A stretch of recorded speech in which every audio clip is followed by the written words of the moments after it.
My world shattered the day I walked into my bedroom and found my husband standing too close to my sister. Their faces were inches apart, their whispers cutting through the air like a dagger. It wasn't the first time she'd stolen from me, but this time, she wasn't taking a boyfriend or a fleeting crush. She was taking my husband. I didn't say a word.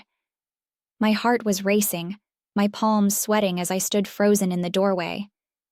My sister turned first, her expression shifting from surprise to something darker, something almost smug.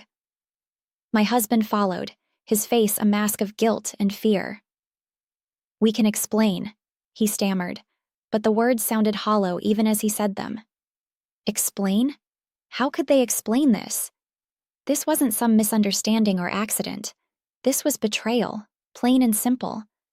And yet, I found myself rooted to the spot, unable to move, unable to speak. My mind raced back to all the moments I'd ignored, all the signs I hadn't wanted to see. It wasn't the first time she'd done this to me. My sister, beautiful, cunning, and endlessly manipulative, had a way of taking what she wanted, no matter the cost. Growing up, she'd stolen my boyfriends more times than I could count, her charm always winning out over my loyalty. But I'd never thought she'd cross this line. Not with him. "You're mistaken," she said finally, her voice calm and steady. "It's not what it looks like." Not what it looks like. I finally found my voice, the words spilling out like a dam breaking. "Then tell me, what exactly does it look like? Because from where I'm standing, it looks like you've been sneaking around with my husband." Her composure didn't falter. "You're being ridiculous," she said, crossing her arms. "You always jump to conclusions." "Stop," my husband interjected, stepping between us. "This isn't helping." "Helping?" I snapped, my anger boiling over. "Helping who? You? Her? Because it sure as hell isn't helping me." The room fell silent, the tension so thick it was suffocating.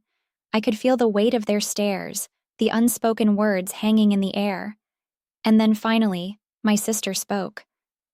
"You're just jealous," she said, her voice sharp and cutting. "You always have been.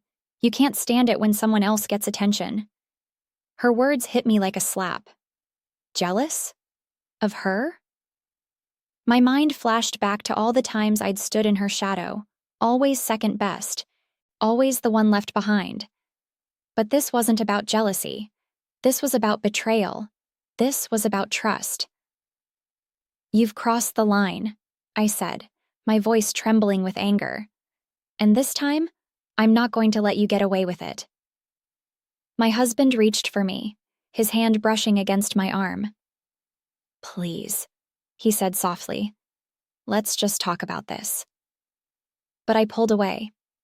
There was nothing to talk about. Not anymore. "You made your choice," I said, turning to face him. "Both of you did. And now, you have to live with it." I walked out of the room, my heart pounding in my chest. But as I closed the door behind me, I realized something. This wasn't the end. Not for them, and not for me. This was just the beginning. The days that followed were a blur of anger, tears, and silence. I didn't know who to confront first. My husband, who had promised me forever, or my sister, who had stolen my trust for the last time.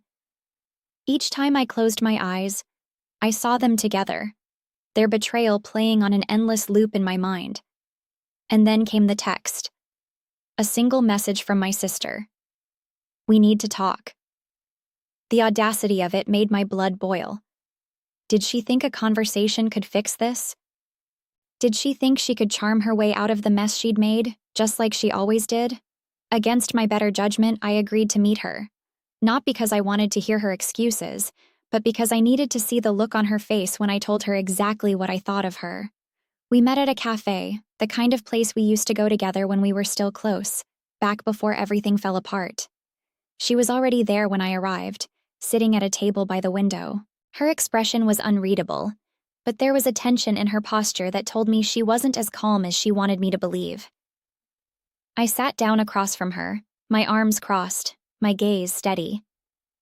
"Say whatever you came to say," I said, cutting straight to the point. She hesitated, her fingers tracing the rim of her coffee cup. I never meant for this to happen, she said finally. It just did. I let out a bitter laugh. That's your excuse? It just happened? You expect me to believe that you accidentally fell into bed with my husband? Her face flushed, but she didn't look away. I didn't plan it, she said. But we connected. In a way that I never expected. Connected? The word tasted like poison. You connected with the man I married, the man I built a life with. Do you even hear yourself? You don't understand, she said, her voice rising. You've always had everything I wanted. You were the perfect daughter, the perfect wife. I was just the shadow, the one no one noticed. Her words stopped me cold. Was this what it was about? Some twisted form of jealousy? Some desperate need to take what was mine because she couldn't find her own happiness? My anger flared, but beneath it was something else, a deep, aching sadness for the sister I thought I knew. You think this justifies what you did? I asked, my voice low. You think your pain gives you the right to destroy my life? She looked away, her silence speaking louder than any words could. I stood up, my chair scraping against the floor. I hope it was worth it, I said. Because you've lost me. And him? He'll never make you happy. Not the way you want. I walked out without looking back, the weight of her betrayal heavy on my shoulders. But as I stepped into the sunlight, I felt a strange sense of relief. For the first time, I wasn't trapped in her shadow. I was free.